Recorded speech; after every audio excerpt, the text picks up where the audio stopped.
गुरु प्यारी सात संगत जी, आप सभी को राधा स्वामी जी। सात संगत जी, आज तक ऐसा हुआ है क्या किसी ने भी बाबा जी को सच्चे मन से पुकारा हो, या फिर किसी को भी मालिक की ज़रूरत हो और फिर मालिक ना आए हों? ऐसा हो ही नहीं सकता है। मालिक हमेशा ही कहता है कि हम अपने मन में सच्ची भावना रखो मालिक के प्रति, और दूसरों के प्रति भी अगर हमारी भावनाएं साफ़ होती हैं तो ऊपर वाला हमें कभी कष्टों में डालता ही नहीं है, या फिर डाल के यूँ निकाल लेता है कि हम लोगों को पता ही नहीं लगता है। साथ संगत जी, आप लोगों से पहले तो विनती करती हूँ कि वीडियो के अंत तक ज़रूर बने रहें, और संगत के अपने इस चैनल को आप लोगों ने सब्सक्राइब नहीं किया है तो वह भी ज़रूर कर लीजिए। साथ संगत जी, यह घटना एक लड़के की है, परिवार की है, जो कि बिल्कुल भी सत्संगी नहीं था, ना ही बाबा जी से इनका दूर दूर तक कोई लेना देना था। साथ संगत जी, है इस परिवार में इस बच्चे की दादी और यह ही रहता था। बचपन में किसी हादसे में इसके माता पिता गुजर चुके थे। यह बच्चा बहुत ही गरीब परिवार से बिलोंग करता था। अब जब घर में कोई था ही नहीं तो घर का गुजारा इनकी दादी जैसे तैसे काम करके चलाया करती थी। जो इनकी दादी काम करके लाती, उन्हीं से इनके घर का खर्चा पानी चल जाता और उसी से इनका गुजारा चल रहा था। तो साथ संगत जी, अब तक तो इन लोगों की गाड़ी सही पटरी पर चल रही थी, लेकिन होता तो वही है ना, जो ऊपर वाले को मंजूर हो, उनके आगे हमारी कहाँ ही चल सकती हैं। तो साथ संगत जी, एक बार की बात है, इन बच्चे की दादी बीमार हो जाती है। 3 से 4 दिन हो जाते हैं इसकी दादी को बीमार हुए। घर में जितना भी राशन पानी था सब ख़त्म हो जाता है, क्योंकि इनकी दादी डेली ही कमा कर लाती थी, तो उसी से ही गुजारा चलता था। जो थोड़ा बहुत बचा खुचा था वो इसने 2-3 दिन गुजारा चला लिया। अब एक दिन तो इसने पानी पीकर गुजारा कर लिया। अब ऐसा 5वां दिन था और भूखे रहने का इसका दूसरा दिन कि घर में एक भी अनाज नहीं था और इसका हाल भूख से बेहाल हुआ जा रहा था। उधर इसकी दादी भी बीमार थी। इसकी दादी कहती है कि बेटा, एक आध दिन और काम चला ले, मैं जल्द ही ठीक होके दोबारा काम पर जाऊंगी और तुम्हारे लिए कुछ ना कुछ बंदोबस्त करके लाऊंगी। यह बच्चा देखता है कि दादी की हालत ख़राब है और वह काफ़ी बूढ़ी भी हो गई हैं। मन ही मन ये सोचता है कि दादी कब तक मेरा खर्चा चला पाएंगी, और दादी को भी तो भूख लगी होगी ना। जब आज दूसरा दिन है, मुझे भूख लग रही है, तो दादी को भी खाने की बहुत ज़रूरत होगी। क्यों ना मैं ही घर से बाहर निकल कर कुछ ना कुछ खाने का इंतज़ाम करूं। तो साथ संगत जी, ये इन लोगों का जो घर था वह सत्संग से थोड़ी ही दूरी पर था। जब ये घर से बाहर निकलता है तो देखता है, थोड़ी दूर चल के ही देखता है कि एक जगह पे काफ़ी भीड़ भीड़ थी, जो कि साथ संगत जी हमारा सत्संग घर ही था।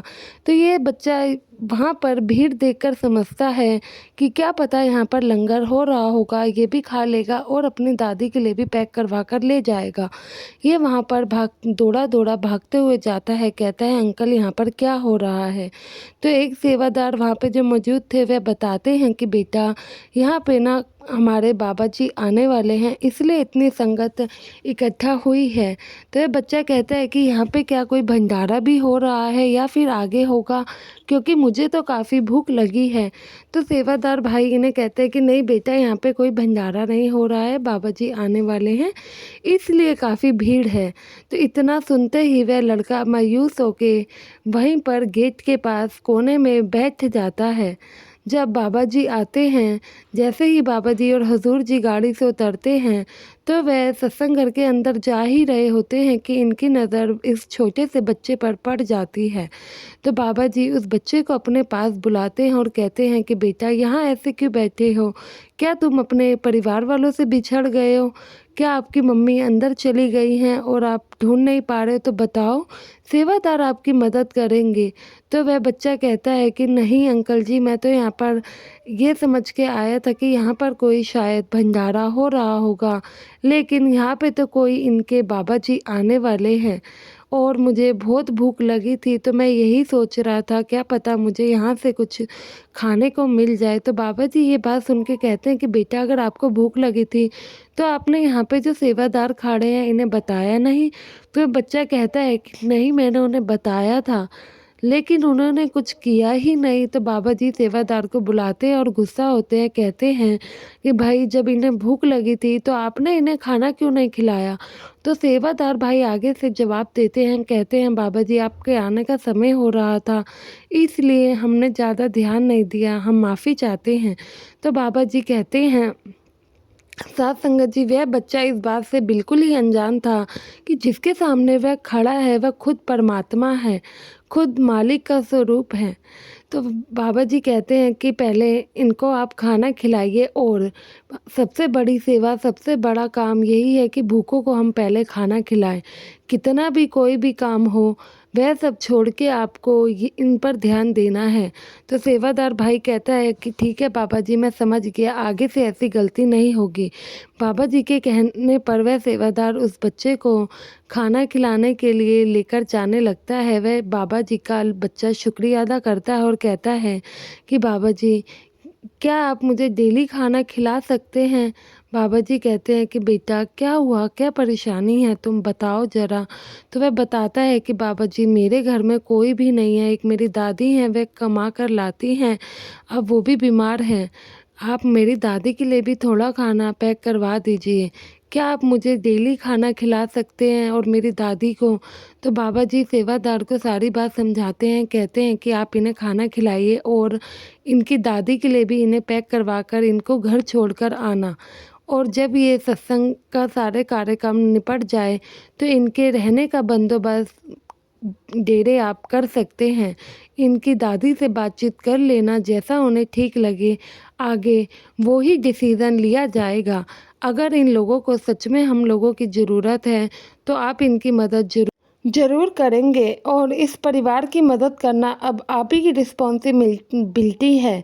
तो साथ संगत जी इतना कहते ही बाबा जी वहाँ से बाकी लोगों को दर्शन देने के लिए आगे बढ़ जाते हैं और उस बच्चे को सेवादार के साथ भेज देते हैं।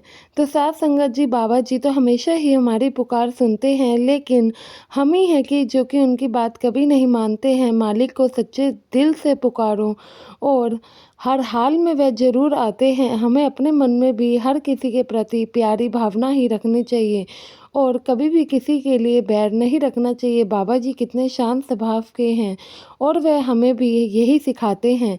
लेकिन अफ़सोस ये हमारी ही गलती है कि जो हम उनसे नहीं सीख पाते हैं कि किस तरीके से विनम्रता से लोगों के साथ रहना चाहिए। बस थोड़ी सी कोई बात होती नहीं है कि हम लोग क्रोध करने लग जाते हैं। तो साथ संगत जी ये बात बिल्कुल ही गलत है। हम लोगों को ऐसा बिल्कुल भी नहीं करना चाहिए और बाबा जी के बहाने में ही रहना चाहिए। अब आपसे अपनी अगली वीडियो में मुलाकात होगी। उससे पहले अगर आपने संगत के चैनल को सब्सक्राइब नहीं किया है तो ज़रूर कर ले जी, और कमेंट में राधा स्वामी लिखना ना भूले जी। गुरु प्यारे साथ संगत जी आप सभी को प्यार भरे ही राधा स्वामी जी।